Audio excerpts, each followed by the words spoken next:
Good afternoon, Colin here with Techout, and today we're going to be installing the Spigen GLAStR, however you want to say that, GLAStR Easy Fit screen protector right here for the Galaxy S24 Ultra. You guys saw my OnePlus start to finish installation.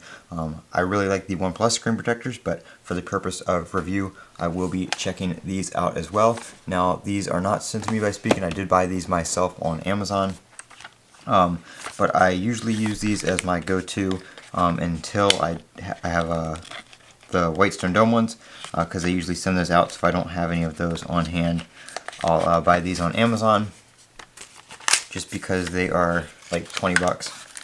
I think is what I paid for these. I think they're like $19.99, and it is a 2-pack, so you can't go wrong there. You always have a spare laying around, which is good with a screen protector, because you don't have to worry about not having one, you know, getting your screen all scratched up or dirty while you're waiting on a new one to come in. Just keep that spare one on hand, and then you know, when it's time to replace the other one, just order another one, and you'll always have an extra.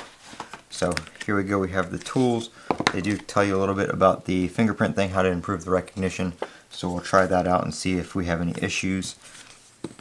I didn't have any issues with the Whitestone Dome one, so probably be just fine here.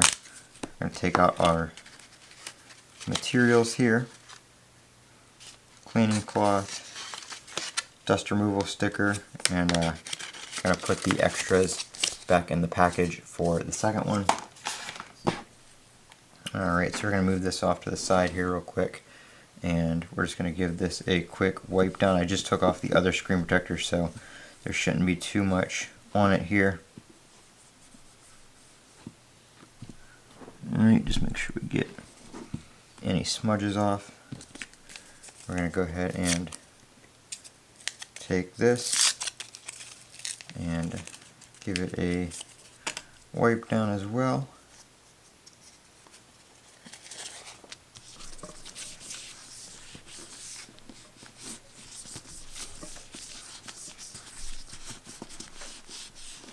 The last one I had a piece of dust right on the earpiece speaker, so I'm going to make sure we don't have anything like that here.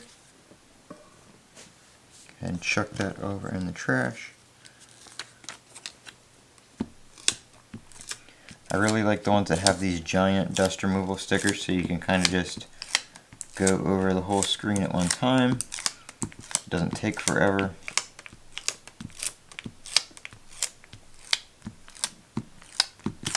I've even seen some that have like a full like sheet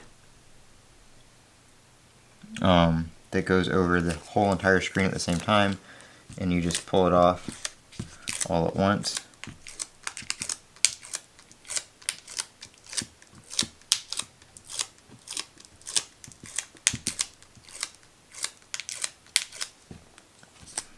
Alright, so before that has a chance to get dusty, we're going to go ahead and pull our back off here, and go ahead and put it on and press and slide, make sure we're on, and it says to wait 30 seconds, so we're going to give it 30 seconds, just make sure we're pressed down there.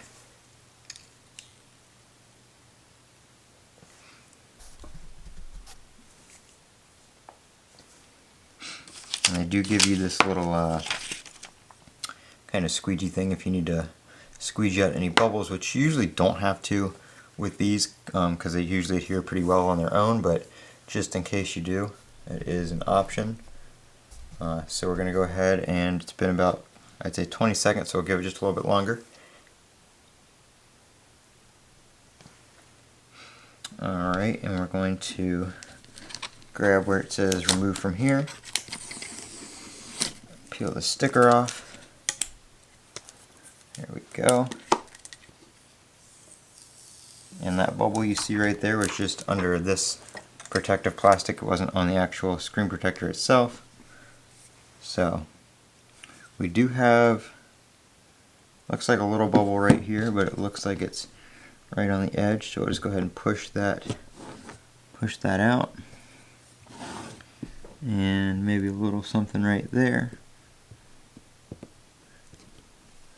But other than that, the marks on there are just from this, but just kind of gonna go over it everywhere.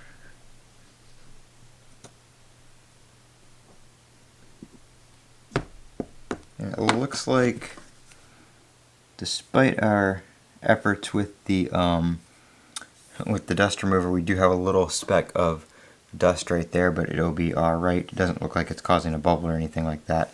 Very noticeable. Looks like the fingerprint sensor is working just fine. I didn't have to reset it up or anything like that. So there we go. Nice and installed. Gonna hold the volume up button here.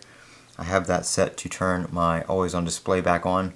And you can really see, oh no, that's on the other side, okay. Phew, I was gonna say you can really see that dust, but that was on the outside. So I have that set to turn my always on display on and off. So volume down if you hold it, turns it off. Volume up if you hold it, turns it back on. And I will be doing a video, I'll actually upload it probably before this one, on how to set that up with GoodLock and Routines Plus. So check the channel if you're interested in seeing some tips and tricks on how to do some extra stuff with your volume keys and your side key there. I am Colin with Techout. Don't forget to comment, rate, and subscribe. And as always, have a great day.